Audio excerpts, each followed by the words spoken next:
So today we are going to learn a lot of things about how to start a business, how business consulting works, and what are the best recommendations for the current situation. Naomi, could you please introduce yourself and what do you do for business?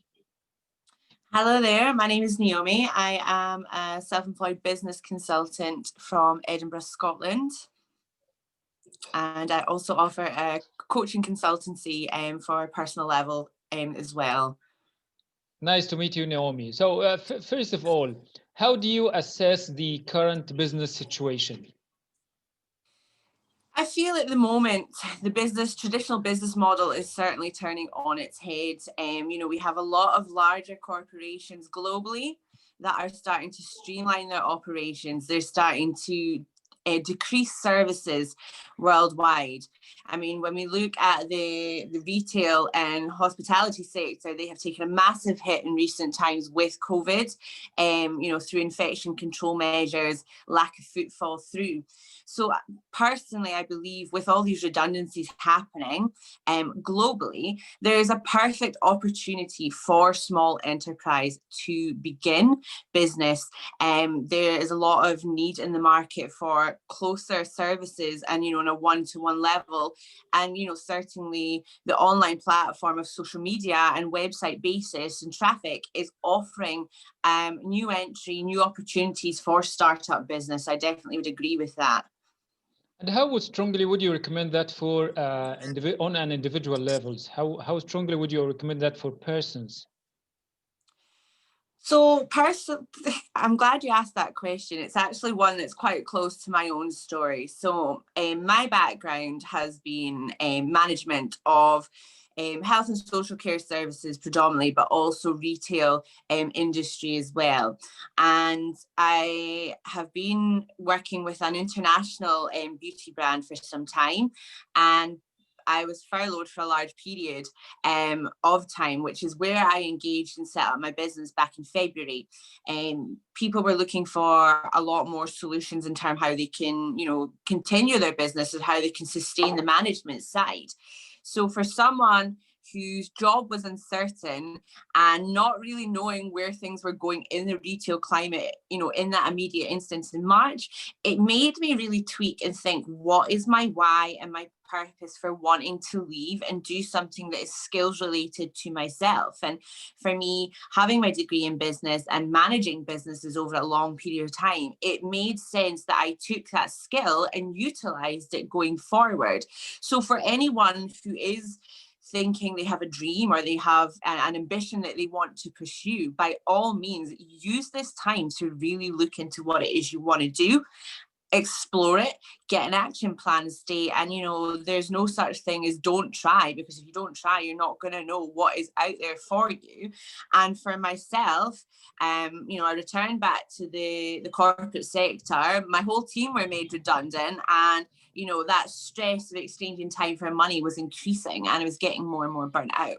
So I'm very proud to say, last month I left my full-time job and I do my business now completely full-time. And so for me, any man or woman that's looking to really venture into, a startup or something that they believe, check out the market, look at what makes you unique and go for it.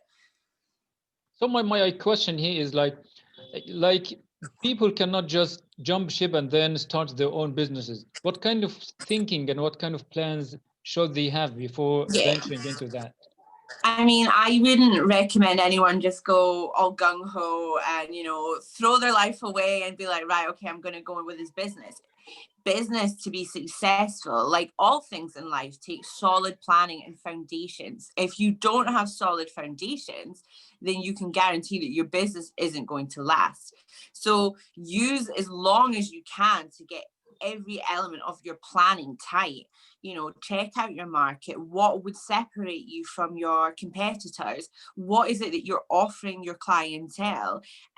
What is your niche? What is your specialisms? And it can even be in the sense of what qualifications do we have in terms of our degrees that we can use to apply into this business that will give us strengths and be able to give us more opportunities going forward.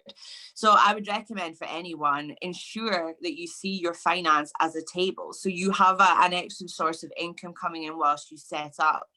because if you don't have that, then you'll be chasing your tail and you'll get stressed, and then it has that knock-on effect to your operations.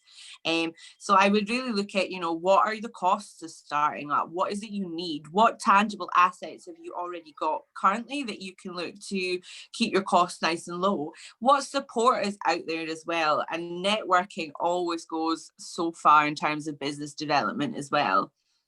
So my question here is, when is the moment that someone can say, okay, I can venture and I can start my own business? So I think, when I look at my own personal business, I looked at kind of my pricing point. So before it even had started up, looked at what I needed to start up and what I needed in terms of finance. And, coaching is a very low cost startup. You will have your qualifications and your design of your website and your branding. But, we are very fortunate with COVID that we can do this from an online facility, and, you can offer training programs and so what, which will support a larger scale of clientele. However, for, different industries and different sectors of where people want to start up, they really need to look at what they need. So, do they need physical premises? Do they need, a team? Can it be streamlined and delegated so they have more time to focus on their business?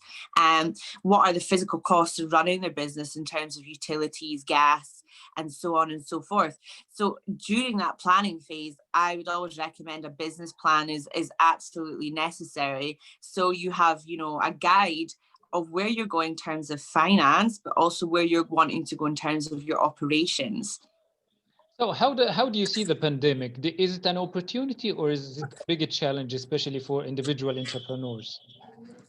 So, I've been working with a couple of brands and different industry-based services. I have a client that I work with in America who's a restaurant. So you can imagine, again, that hospitality sector has been quite badly affected with COVID. So we've looked at exploring services that will adapt to these times. So looking at having, drop off of food collections, going from a physical aspect to a takeaway aspect for them, which has certainly seen a certain return of revenue for them. Also working again, hospitality sector based personal trainer, who we had put the suggestion, he's burning himself out, he's having to see multiple clients, from an online facility. So again, we looked at streamlining his operations so he's got more time to utilize, and he has done pre-recorded videos now for his long-term clients so he can then take on more. So I feel it is all about adapting to the COVID restrictions and not necessarily seeing them as that is the end of business or the end of entrepreneurship. But, a true entrepreneur will take the limits that are in front of them and they will drive and thrive forward with that. So my question here is about driving forward. How sustainable is individual entrepreneurship, like during the pandemic and after the pandemic? I feel we still need to ensure that we are financially protected in ourselves. So, looking at, can we, again, physically leave a full-time employment role to step into what it is that we want to do, being in a physical sense. But then there are so many channels now in terms of online and e-commerce, which are dependable and offer, an alternative and an extra way to earn. We're seeing things like affiliate marketing coming through, stocks and trades and shares. So there is different ways to earn and to become an entrepreneur. I think it's based on the individual context of the person and what there is that they want to do. But with everything that we do in business has to come critical thinking and analysis of what it is that we can either better our business or evaluate what didn't go so well so we can get it right going forward. So my question here is about the individual side, like what personal and what emotional, mental sides would you recommend for people to be able to venture into entrepreneurship? I feel once you've understood what industry and market it is that you want to enter, I think it's really good to look at what are your unique selling points. So for example, someone who has a fashion industry, you know, fashion is becoming very fast in today's society. So, you know, what is going to effectively make you stand out? Why is it going to make you stand out? Is it because you're ethically friendly? Is it because, you know, you use different fabrics? Is it, you know, your branding concept? So I think it's really important, you know, in entrepreneurship that you look at your own skills and strengths, and you don't look at what other people are doing to compare yourself, but so you can use it to understand why your brand or your business is creates value for its customers. But I definitely think or you know, having a level of organization skills, or you know, if you've got the finance to source someone that's going to be able to assist in that the logistical side. But I definitely feel that I always go on about planning and having a solid plan, because that plan will give us a strategy in how we can go forward. And you know, once we have strategy, we can then constantly build on that momentum. But if we don't have a plan and we tend to just wing it, and we've not understood what it is we're actually going in for, then our business will tend to not last. We'll then find our customers becoming rather dissatisfied, because, you know, if you don't know what you're doing and you don't trust yourself, then how can you expect your clientele to trust you and your brand? So I think as well, in a business sense, it's not always important that we look at the products that we're serving and selling, but the services that we're offering, because products you can buy anywhere, but service, people will come back based on, you know, their experience they have with a brand. So my next question is, like, after establishing the entrepreneurship or the new venture, some people may find themselves inundated in managerial jobs and operations. How would you recommend, like, tackling such a situation? Sorry, can you repeat that? Yeah, after establishing a project or a venture, some people may find themselves like under a lot of pressure with operations inside their own project, the new project. How would you recommend tackling this situation? I always say to my clients that we can do anything, but we can't do everything. And, you know, for entrepreneurs, I would say, and including from my own experience, we get so wrapped up on our business. It becomes our baby that we don't want anyone else to infiltrate that, or we don't want anyone else to delegate. But I think, I mean, in my own business, I used to get so wrapped up in social media and, you know, posting and reaching out and that I now have a virtual assistant, and I find that she's very useful for that. So it's taken my focus back into other areas of the business. So again, if we can delegate, or, you know, we have a vision that can bring someone on board that is very close to us, being a friend who has maybe the same vision, by all means look at if you can job share that out. Or if you can't, there's many frameworks and models out there that can offer support in terms of, you know, our time management and our project management. I always say, you know, if it can be deleted, then delete it. You know, if it can be delegated, delegate it. And, you know, if you can schedule it, by all means, schedule it in. And you know, we have to ensure, I always say business is like a fine coordinated dance, because it's about knowing all the parts to the dance and making sure that it fits in time and in rhythm. And business is exactly like that. Yeah, so my next question is about emotions. Some people may not be able to control their emotions, burnout, stress, and these feelings. What do you suggest? I'm one of those people sometimes.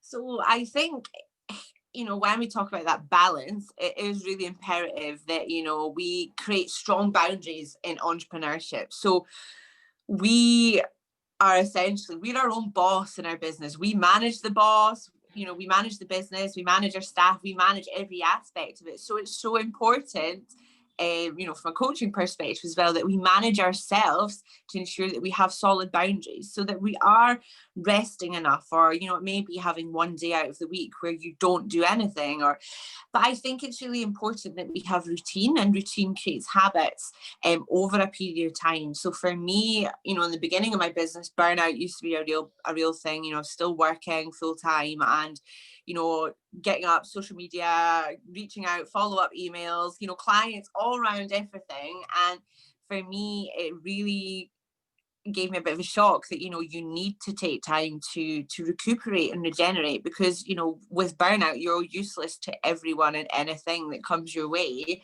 And, you know, if you're low momentum in your job, that's then going to have an impact on that service aspect that we just mentioned. So yeah, routine and strong boundaries will definitely, you know, enable you to have a much more structured business. But it's okay to make mistakes, and it's okay to fail. It's okay to have days where you're crying and you don't know what you're doing, because we're not perfect. We're not designed to be perfect. Yeah. So my question is, when was your hardest moment on entrepreneurship so far?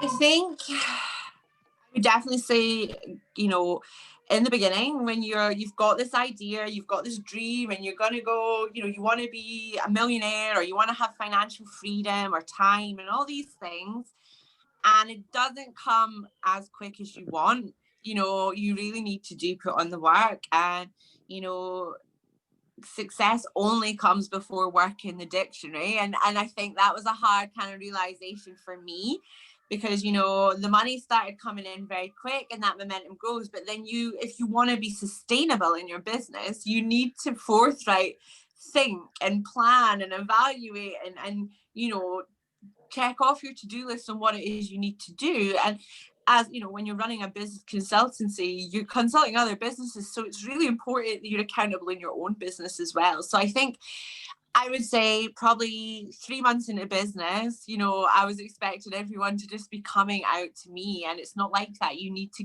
put the work in and put the time in, and really, you know, if you want that, see that results don't happen overnight unless you've got a lot of money to invest in what you're doing.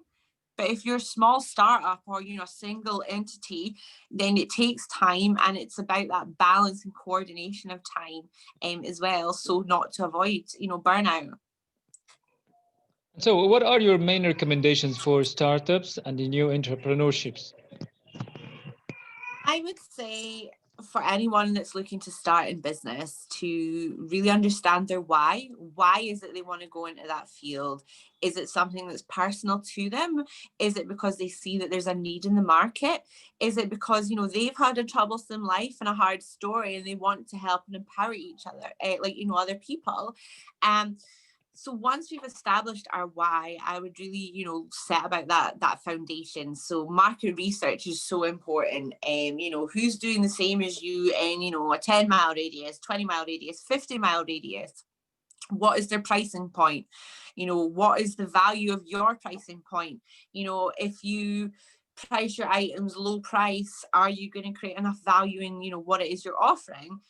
So I feel once you know your why, it's about your how. How are you going to do this? How are you going to set out? Are you going to be online? Are you going to have physical space? Are you going to, you know, do sales through television or media? What's your social media and marketing strategy? You know, and then once we do these the foundations, it's then about, you know, getting out there, getting your brand out there, you know, speaking to people. What offers is it you have